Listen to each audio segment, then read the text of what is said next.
Bonjour à tous, alors aujourd'hui je vais vous parler d'authenticité. Comment être vrai? Est-ce qu'on peut vraiment être vrai avec les autres et avec soi-même?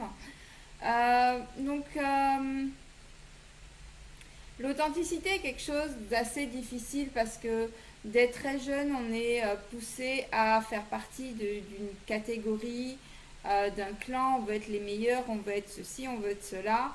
La société nous pousse énormément à ce genre de choses. Euh, Et beaucoup de personnes vivent la non-authenticité. Si bien que finalement ils finissent par ne pas trop se connaître et se perdre qui ils sont, perdre leur identité. Parce que nous portons des masques toute la journée, un masque avec notre partenaire, un masque avec nos amis, des fois avec différents groupes d'amis. Nous portons un masque, voilà, au travail, etc. Tout ça pour être accepté, apprécié ou pour faire partie d'un clan tout simplement. Le truc, c'est que d'être authentique, c'est s'assumer pleinement, c'est-à-dire totalement, avec ses bons et ses mauvais côtés, et peu importe ce que les autres disent, c'est s'aimer totalement en fait. Et en fait, si on s'aime totalement, forcément, les autres nous aimeront avec beaucoup plus d'authenticité. Parce que quand on n'est pas authentique, les personnes aiment la façade que l'on porte, hein, donc le masque que l'on porte, mais pas vraiment qui nous sommes. Et donc c'est pas facile d'être authentique.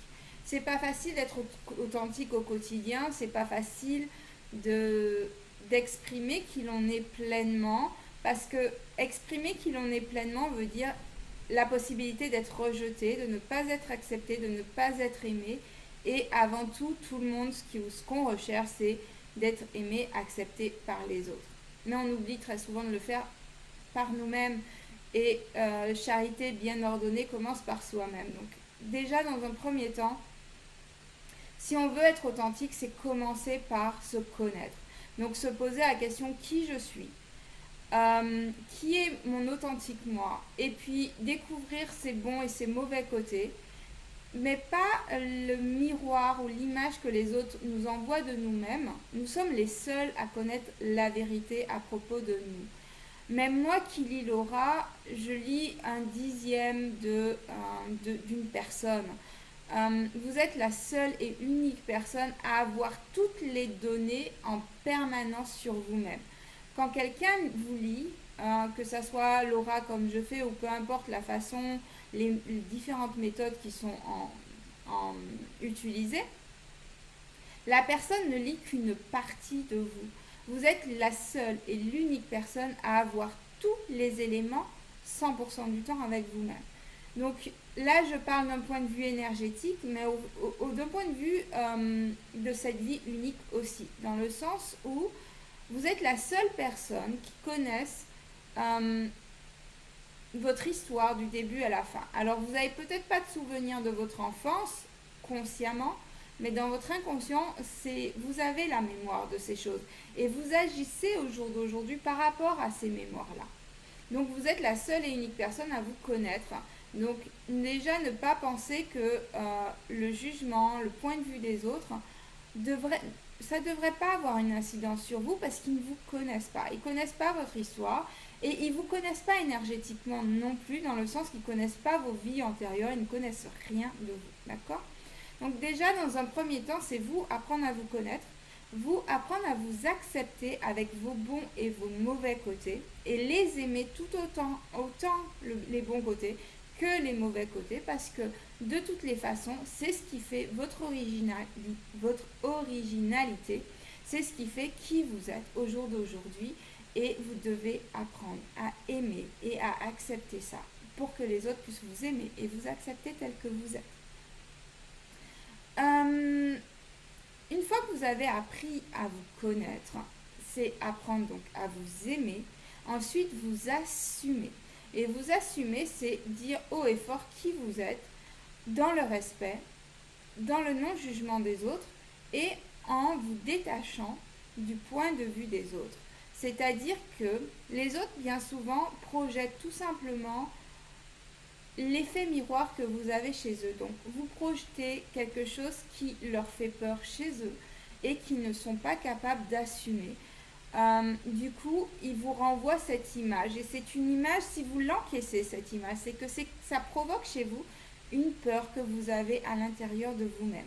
Parce que croyez-moi, quand vous assumez chaque partie de votre être, et je ne dis pas que c'est facile, hein, je ne dis pas qu'on y arrive, je ne dis pas que tous les jours on y arrive à 100% non plus, mais quand vous assumez certaines parties de vous, quand vous assumez certaines choses de vous, peu importe qui vous critiquera à l'extérieur, le fait que vous vous assumez, ça vous passera au-dessus de la tête. Si vous assumez pas, si vous vous sentez rejeté, pas aimé, abandonné ou peu importe l'émotion qui vous viendra, c'est parce que quelque part vous n'avez pas accepté cette partie de vous-même. Vous n'aimez pas cette partie de vous-même. Donc effectivement, ça a une incidence sur vous. Et en fait, c'est l'effet double miroir. Vous envoyez une image à l'autre et l'autre reprojette sur vous l'image qu'elle a reçue de vous. Donc en fait, c'est vraiment à double facette. Aussi, il faut apprendre à prendre les critiques des autres au second degré. Étant donné que vous êtes un miroir pour l'autre, quelque part, quand ils vous critiquent ou ils vous poussent dans vos retranchements, c'est tout simplement que vous avez appuyé sur quelque chose à l'intérieur d'eux-mêmes. Et comme ils n'aiment pas cette partie-là d'eux-mêmes, ou parce qu'ils sont en manque de cette partie-là à l'intérieur d'eux, ils vous envoient des petits pics de façon à vous critiquer, vous juger, parce que même ils ne s'assument pas totalement non plus. Donc déjà, prendre les choses au second degré. Si on se moque de vous pour vous dire « Ah, mais t'as vu comment ton pantalon est ridicule aujourd'hui tu portes toujours le même style de pantalon, tu t'habilles comme une adolescente, ou je sais pas, ou tu t'habilles trop bon chic, bon genre, voilà. » Quand les gens commencent à faire ce genre de choses, c'est que vous devez prendre au second degré. Alors, il y a une phrase que mes parents sortaient très souvent, c'est pour te faire parler. Et généralement, après, ils sortaient. En plus, ça marche parce que tu vois, tu parles. Ça, c'est quelque chose, j'ai grandi avec cette phrase. Mes parents me répétaient assez souvent ça. Mais c'est voilà, c'est prendre les choses au second degré et tourner les choses à la dérision. Par exemple, dire oui, ben écoute, bah, j'adore faire ça et puis en plus, crois-moi, je vais mettre sur mon 401 demain et comme ça, tu verras. Enfin voilà, c'est vraiment rentrer dans le jeu ou même anticiper leurs critiques pour leur montrer que enfin, voilà, ça vous passe au-dessus. Mais même en répondant, je dirais que quelque part, c'est que ça vous touche. Donc c'est en rigoler et puis laisser couler. Généralement, quand vous vous assumez vraiment, j'ai constaté ça chez moi quand il y a des choses où je sais que c'est juste, ce que je fais ou ce que je dis est totalement juste. Ce que l'autre en face dit, et ça me passe totalement au-dessus de la tête et ça m'atteint, mais pas du tout, pas le moins du monde. Pourquoi? Parce que j'assume totalement. Et à chaque fois que quelque chose me touche ou me blesse, je sais que c'est parce que j'ai une faiblesse à ce niveau-là. Et plutôt que de dire, de chercher à comprendre ce qui ne va pas chez l'autre, je cherche à comprendre ce qui ne va pas chez moi et sur quoi je dois travailler pour améliorer cette chose. Donc se connaître, c'est vraiment très important.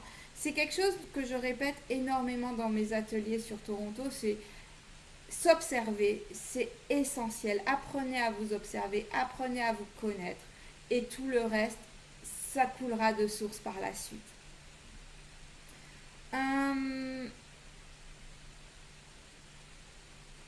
Donc voilà, donc ça c'est les premiers éléments. Après, il faut savoir euh, quels sont les inconvénients d'être authentique. Et être authentique, surtout après quelques années, c'est la possibilité de perdre des personnes à qui l'on tient, des personnes que l'on aime. Mais si vous les perdez, demandez-vous, est-ce que vous voulez vraiment rester dans une relation, peu importe le type de relation, amicale, sentimentale, familiale, demandez-vous, est-ce que vous voulez être dans une relation où finalement vous n'êtes pas aimé pour qui vous êtes, mais pour ce que vous montrez, pour ce que vous En fait, quelque part, vous faites plaisir à l'autre. Vous créez un personnage pour que vous rentrez dans les petits souliers de l'autre plutôt que d'être qui vous êtes. Donc en fait, la personne aime les petits souliers, mais pas vous, pas vos pieds. Donc demandez-vous pourquoi je veux être aimée en fait. Est-ce que c'est pour moi ou pour l'apparence de moi. Et une fois que vous aurez répondu à cette question, il vous faut vous dire que peut-être que voilà, il y aura des relations qui disparaîtront ou ça va peut-être clasher au début. Et après, vous allez trouver une relation beaucoup plus authentique avec ces personnes. Voilà, donc c'est des choses qui vont vous tomber sur, euh, sur, euh, sur la tête. Donc il vous faut vous demander est-ce que je suis capable, est-ce que j'ai la force aujourd'hui d'assumer ça. C'est pour ça que de se connaître d'abord c'est important. De s'accepter et de s'aimer d'abord c'est important parce que plus vous serez fort à l'intérieur de vous et plus vous pourrez assumer les changements extérieurs qui vont s'en suivre. Aussi, il faut connaître les avantages. Les avantages, c'est la liberté d'être soi. Alors, est-ce que c'est important pour vous d'être libre? Moi, je sais qu'aujourd'hui, je ne peux pas vivre sans cette liberté que j'ai acquise durant ces dernières années. C'est vraiment important pour moi de me sentir libre, de me sentir authentique. Je ne l'ai pas toujours été. Je me suis beaucoup cachée par rapport à ma médiumnité, par rapport à tout ce que je fais en ce moment. Je me suis beaucoup cachée dans plein d'autres choses.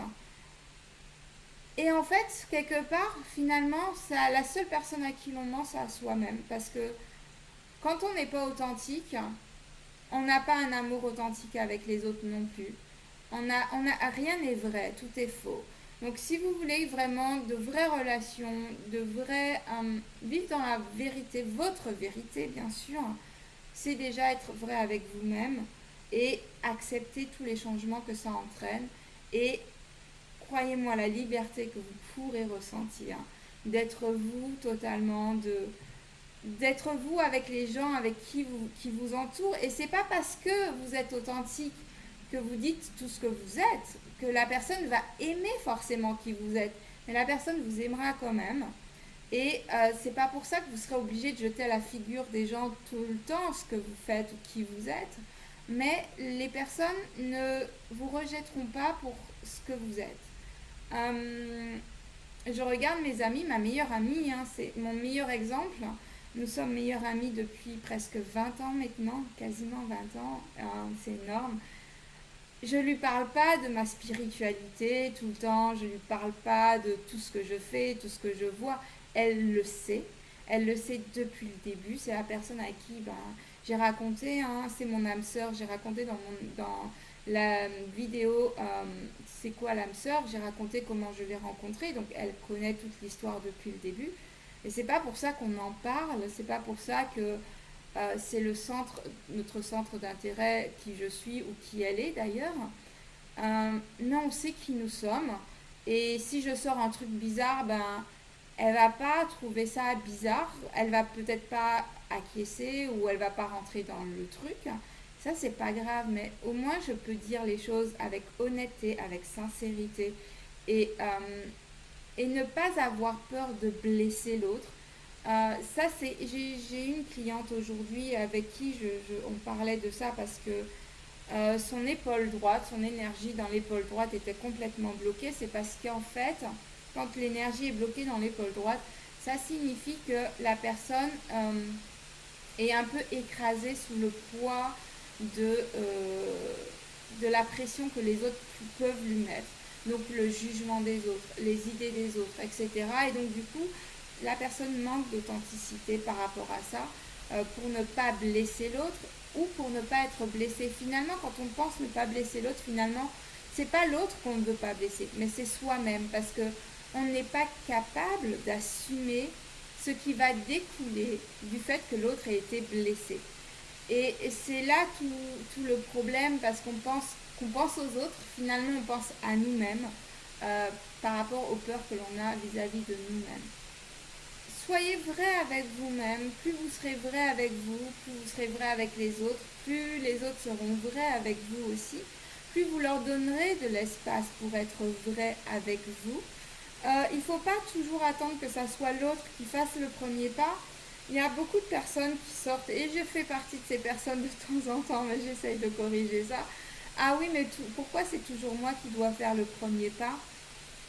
Mais si vous ne donnez pas de l'espace à l'autre, euh, vous permettez pas à l'autre d'être, si vous avez cette conscience-là, c'est à vous de faire le premier pas et de montrer à l'autre euh, ce, comment faire, comment être authentique aussi, euh, et parler votre vérité, c'est important. Euh,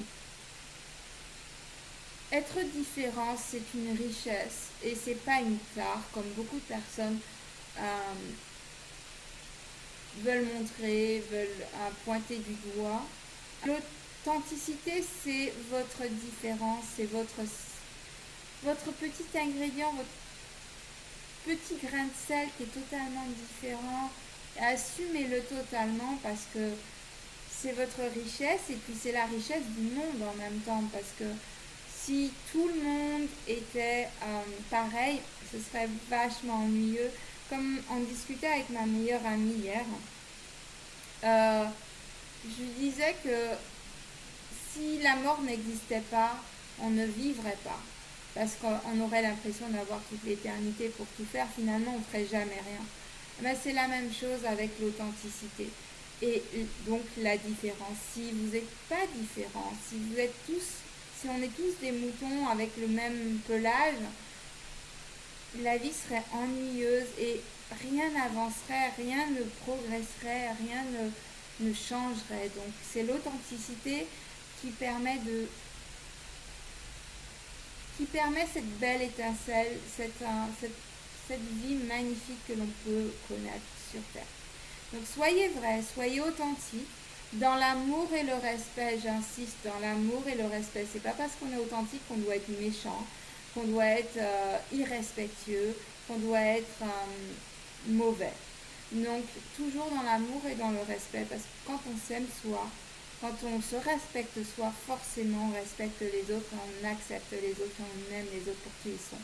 Et c'est ce qu'on appelle l'amour inconditionnel, c'est le non-jugement et l'acceptation. Voilà, j'espère que cette vidéo vous aura aidé. Ça ne se fait pas du jour au lendemain, c'est un processus. C'est chaque jour, vous ferez des petits pas, petits pas, petits pas, et puis un jour, vous vous rendrez compte de tout le cheminement que vous aurez fait. Ça peut peut-être prendre des jours, des mois ou des années, mais le principal, c'est d'avancer et non pas la rapidité, mais vraiment de faire tout ce que l'on peut, être la meilleure version de soi-même chaque jour. Je vous dis à très bientôt. Bye bye.